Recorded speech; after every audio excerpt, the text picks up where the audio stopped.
This is Harbor Freight's $12 Handaxe. This is Harbor Freight's $12 Handaxe after I've done a couple of upgrades to make it almost perfect. I bought this one about 2 years ago. I loved it so much, I just bought a second one and decided to do a couple of upgrades before I put it to work. So this is the old one. It's held up pretty well, a couple of issues that I'm gonna solve on this next one.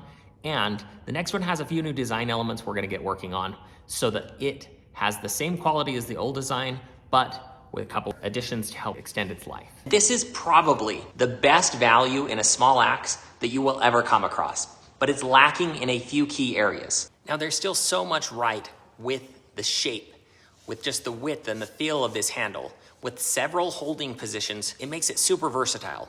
It's got a solid, quality hickory handle and a no-nonsense head design with a pretty nonsensical little rubber blade protection. But that's something we're gonna replace here in a minute. This is a classic hatchet design. Still though, it has its flaws, and we're gonna fix some of those today. Now there are a couple of other videos that have been made on this hatchet, but those were about 2 years old, and those were older models. This has some changes, and I think it's worth doing an update. But for the past 2 years, my brothers and I have been turkey hunting in one of the most isolated spots in the continental US. It's out by the Grand Canyon, and this year I'm trying out a new camp stove that I got for my canvas tent.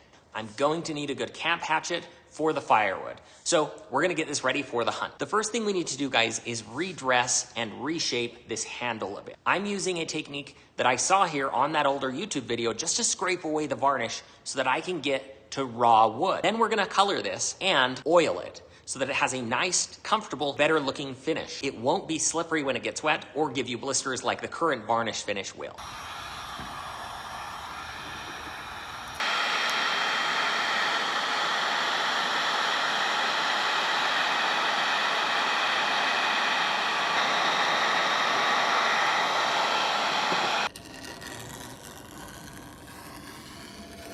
We're gonna need another clamp.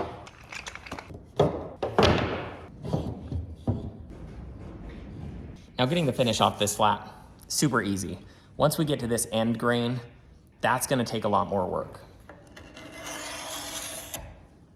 Couple of tips when you're scraping. You'll get the hang of it. Just about any sharp knife will do. It's not gonna do it if it's dull, but you want a 90-degree angle, so a tilt isn't gonna work, 90 degrees. And if you're chattering, if it feels like it's bumping up and down, try going the other direction.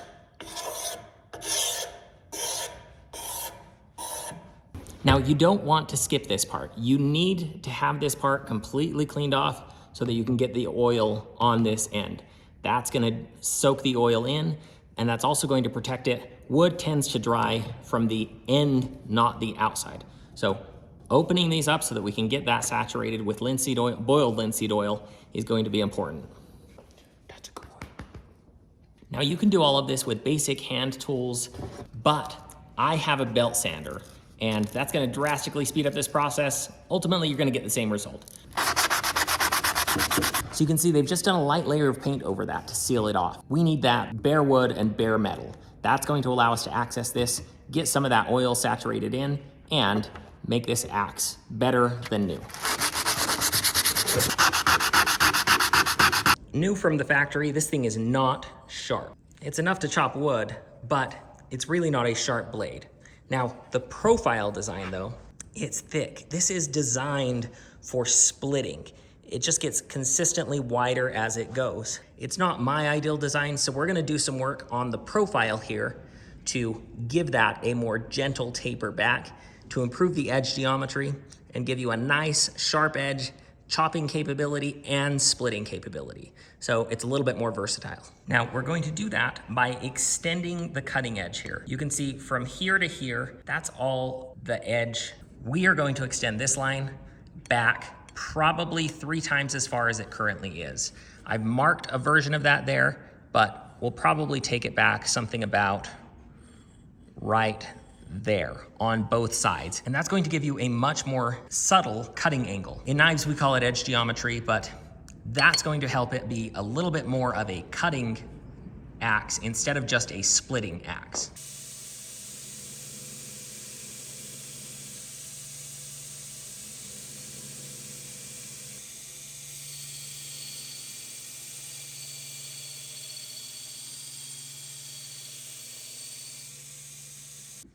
So I got to grinding and I forgot to mention, see the back here? One of the issues with this is it's not very symmetrical. So it's not necessarily that it has to be round, but I think you can kind of see it in the camera. It's just kind of wonky. So we're gonna flatten that out a bit and give it a nice, consistent finish. It won't be perfectly square, but you're gonna not have one corner lower than the other and the back high and the front low, which is some of what you have going on here.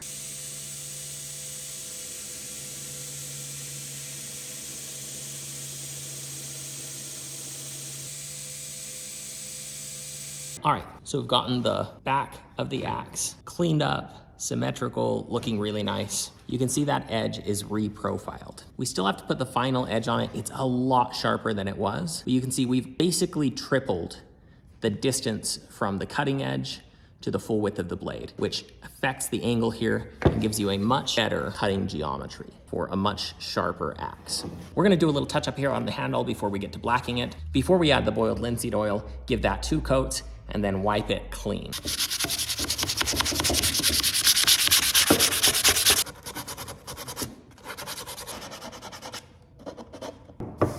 All right guys, we've got the handle cleaned up, 0 varnish left. We've got the new edge profile put in. This all cleaned up, back is reprofiled. And now we're ready for the boiled linseed oil. Both ends here, and I'll show you what that looks like. I forgot I was gonna toast it. I don't like the totally charred black handle look, but I do want just a little bit more color on this than it currently has.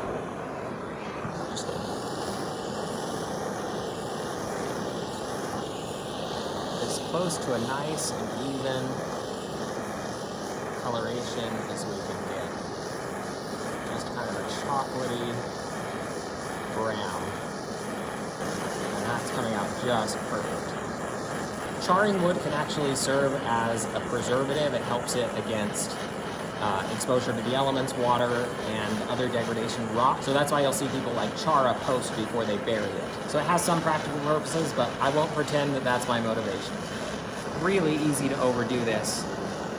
So I'm just going super quick and light. If I do overdo it, I can always sand over it again. All right, let's see how it looks with a little boiled linseed oil on it. See, I like that a lot better than the plain, untoasted hickory. Hickory's a beautiful wood, but just a little bit more character, I think, for a camp axe. Just gonna let that soak in, absorb as much of that as I can get it to. And a little bit on the top of the access too, so that gets sealed up. I don't know about you guys, but I don't really want to mess around with that little rubber blade cover. It's just not gonna last. So we're gonna make one out of kydex. Everything's fine.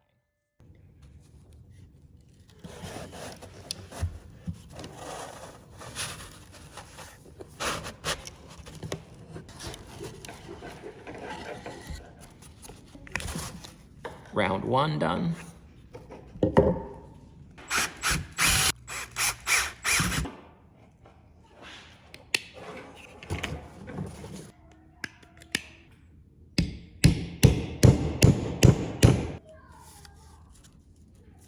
I have side by side the newer version of the axe and the older version. There are a couple of changes, but one of the ones I like the least is this pin. The pin's in the head. This one has those pins, but it also has this. So we're gonna fill that in. And I added this protection in the form of a paracord wrap around the neck of this axe handle. That's in case you ever miss, it strikes here, it buffers some of the blow. We're gonna add a leather version of that because I like it a little bit better. After a couple of years of use, I didn't do on this axe what I've shown you here on the new axe. You can see cracks in the handle. In multiple places, you have this cracking. That to me is a product of not having scraped the varnish off and not oiling this handle. Oiling the handle over time should help avoid these issues, should extend the life of this handle. And in this new axe, I don't expect to have these issues develop.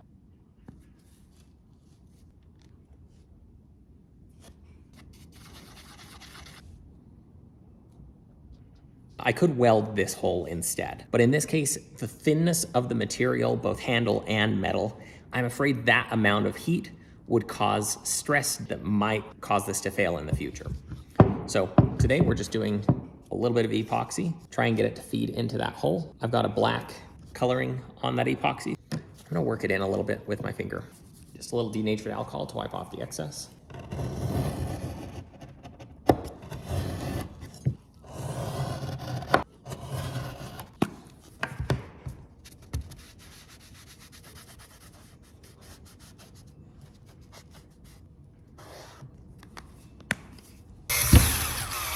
Tell based on that skill that I'm a leather worker.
And there you have it, guys. This is the Harbor Freight $12 Handaxe. This thing's been $12 for years. It's basically inflation proof.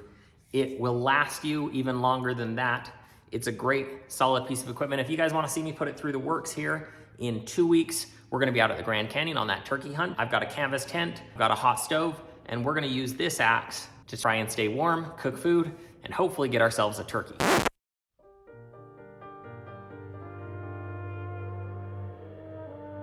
So if you want to see a little bit more about that, don't forget to subscribe, and we'll catch you on the next video.